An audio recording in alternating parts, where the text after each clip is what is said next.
বৰহমপুৰ সমষ্টিত উন্নয়নৰ ফুপুলা স্বৰূপ সামগ্ৰীত এটা বিধ্বস্ত পথে জিয়াটো ভুগাইছে তিনিখনকৈ গাঁৱৰ ৰাইজক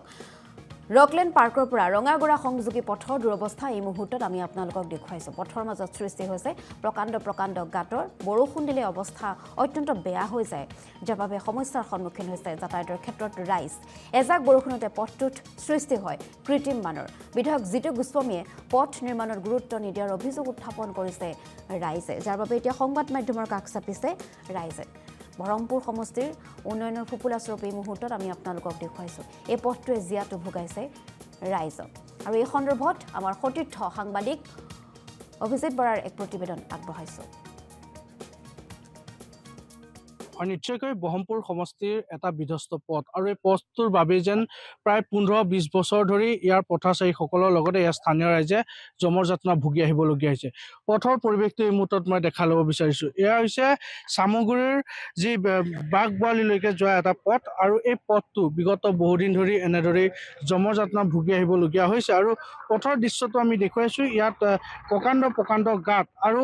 এই পথটো প্ৰায় 3-4 কিলোমিটাৰ এটা দৈৰ্ঘ্যৰ এটা পথ আৰু এই পথটো যেন এতিয়া দেখিবলৈ পোৱা গৈছে বিধ্বস্ত হৈ পৰিছে বিধ্বস্তৰ বাবে এটা বিভিন্ন দুৰ্ঘটনা সংঘটিত হোৱা দেখিবলৈ পোৱা গৈছে দাদা কি ক'ব এই পথটো কিমান বছৰ ধৰি আপোনালোকে জমযাত্ৰা ভুগি আহিবলগীয়া হৈছে হয় এই পথটো আজি প্ৰায় 20 বছৰ ওপৰে হ'ল 20-22 বছৰ হ'ল এই ৰাস্তাটো বনোৱা আজিলৈকে মেৰামতিও হোৱা নাই এতিয়া এই ৰাস্তাটোৰ অৱস্থা দুৰৱস্থা চাই পেলাই মানে বহুত বেয়া লাগে অহা যোৱা কৰাত বহুত অসুবিধা হয়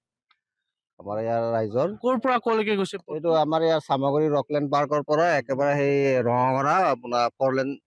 গৈ পেলাই লাগিছে 3-4 কিলোমিটাৰ হ'ব আৰু হয় 4 কিলোমিটাৰ মান হ'ব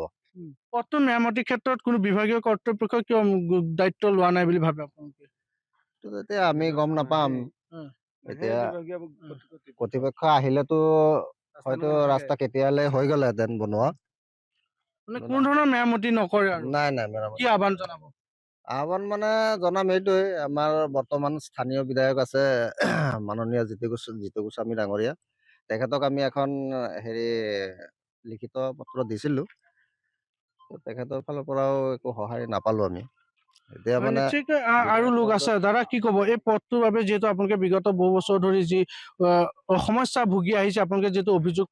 উত্থাপন কৰিছে কি ক'ব এই ক্ষেত্ৰত আমি এই ৰাস্তা আজি প্ৰায় 20 বছৰ হ'ল 20 বছৰলৈকে আজি ৰাস্তা মেৰামতি হোৱা নাই আমি কেইবাবাৰো বিভাগীয় কৰ্তৃপক্ষক জনাইছিলো আৰু আজিলৈকে কোনো ধৰণৰ এই ৰাস্তাৰ যি বিভাগীয় কৰ্তৃপক্ষ আছে চৰকাৰৰ ৰাস্তা এখন ৰাইজৰ সুবিধাৰ্থে বনাই দিয়াৰ পিছত বিভাগীয় কৰ্তৃপক্ষই ৰাস্তাটো চাব লাগে যিহেতু এইটো লোক নিৰ্মাণ পথত জড়িত হৈ আছে আৰু এই ৰাস্তাৰে আপোনাৰ এই ৰকলেণ্ড হৈ পেলাই আপোনাৰ বাগবোৱালি দি ৰঙাগৰা হৈ পেলাই আমাৰ আমনিলৈ ৰাস্তা ওলায় যিটো এই ৰাস্তাৰে যাতায়াত কৰোঁতে গোটেই ডেইলি আপোনাৰ প্ৰায় 500,000-ৰ ওপৰৰ মানুহ অহা যোৱা চলাচল হয় আৰু এই ৰাস্তাৰে স্কুলীয়া ল'ৰা ছোৱালীক আদি কৰি আপোনাৰ ছাৰ বাইদেউসকলে অফিচ কাছাৰীলৈ যোৱা আপোনাৰ বহুতো অফিচাৰসকলেও অহা যোৱা কৰে আপুনি নিজে চাইছে এতিয়া ৰাস্তাৰে বাইক যাব পৰা নাই নিজে উজুটি খাই পৰিছে আৰু আগতো আপোনাৰ বহুত বেয়া ৰাস্তা আছে এই ৰাস্তা কিন্তু আপোনালোকে চাওক আজি 20 বছৰে আজি চৰকাৰটো কিমান আপোনাৰ বিধায়ক হৈ গ'ল 20 বছৰ পৰ্যন্ত আমাৰ বিধায়ক আজি প্ৰায় 20 বছৰ আগলৈকে ৰাস্তা বনালে আজি 20 বছৰ যোন ৰাস্তা নহ'ল ইয়াত প্ৰতিশ্ৰুতি দি যায় কিন্তু আমাৰ এই এলেকাৰ যি বাগবোৱালি কছাৰী গাঁও যি ৰাস্তা ৰঙাগৰা হৈ গ'ল আজিলৈকে এই ৰাস্তা মেৰামতি নহ'ল কি আহ্বান জনাব এতিয়া যিহেতু চৰকাৰখনে যিহেতু যথেষ্ট উন্নয়নৰ কথা কৈ থাকে এতিয়া নিৰ্বাচন আহিছে তাৰ মাজতো দেখিবলৈ পোৱা গৈছে যে সকলো বিধায়ক এতিয়া আধাৰশিলাত বনোৱাত ব্যস্ত হৈ পৰিছে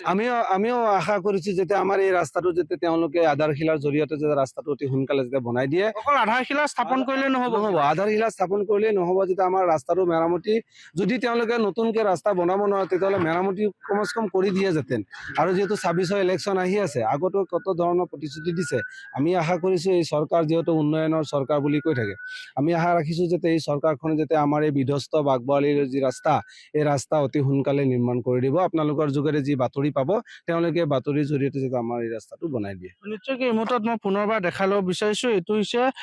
যি চামগুৰিৰ পৰা ৰঙাগড়া সংযোগী এটা পথ আৰু এই পথটো যথেষ্ট ব্যস্ততাপূৰ্ণ এটা পথ এই পথটো দি প্ৰত্যেক দিনাখনে হওক ব্যৱসায়ৰ ক্ষেত্ৰতে হওক বা অফিচত কৰা লোকসকলে হওক বা ছাত্ৰ ছাত্ৰীসকলে হওক তেওঁলোক অহা যোৱা কৰে যথেষ্ট সমস্যাৰ সন্মুখীন আহিছে এই পথটোৰ বাবে ইয়াৰ স্থানীয় ৰাইজে স্থানীয় বিধায়কগৰাকীকে হওক বা বিভাগীয় কৰ্তৃপক্ষকে হওক বহুবাৰ কাকতি মিনতি জনোৱাৰ পাছতো বা নিবেদন কৰাৰ পাছতো কিন্তু আজিকো পৰ্যন্ত এই পথটো যেন কোনো ধৰণৰ মেৰামতি হৈ হৈ নুঠিল বা কোনো ধৰণৰ নতুনকৈ নিৰ্মাণ কৰা নহ'ল ইতিমধ্যে অভিযোগ উত্থাপন কৰিছে। আৰু বিশেষকৈ চামগুৰিৰ এই বিধ্বস্ত পথটো কৈছে যে ইতিমধ্যে যথেষ্ট উন্নয়নৰ কথা কৈ থাকে চৰকাৰখনে, যথেষ্ট উন্নয়ন হৈছে, গাঁওসমূহত কোনো ধৰণৰ এতিয়া কেঁচা পথ নাই, সকলো পকী হৈ গৈছে। তাৰ মাজতে আমি দেখুৱাব বিচাৰিছোঁ যে ব্ৰহ্মপুৰ সমষ্টি এটা ব্যস্ততাপূৰ্ণ পথ কেনেকুৱা হৈ আছে। এই পথটোত মেৰামতিৰ ক্ষেত্ৰত কোনো গুৰুত্ব দিয়া নাই। গতিকে এয়া হৈছে বৰ্তমান সময়ত উন্নয়নমুখী চৰকাৰৰ উন্নয়নৰ এটা পথ আৰু উন্নয়নৰ এখন ছবি। গতিকে এনেদৰে এই পথসমূহ চলি আছে বা ৰাইজে জমযাত্ৰা ভুগি থাকিব লৈছে। গতিকে নিৰ্বাচন আহি আছে, নিৰ্বাচনৰ আগত এই পথসমূহ মেৰামতি হয় নে নহয় সেয়া হয়তো পৰৱৰ্তী সময়লৈ আমি চাব লাগিব।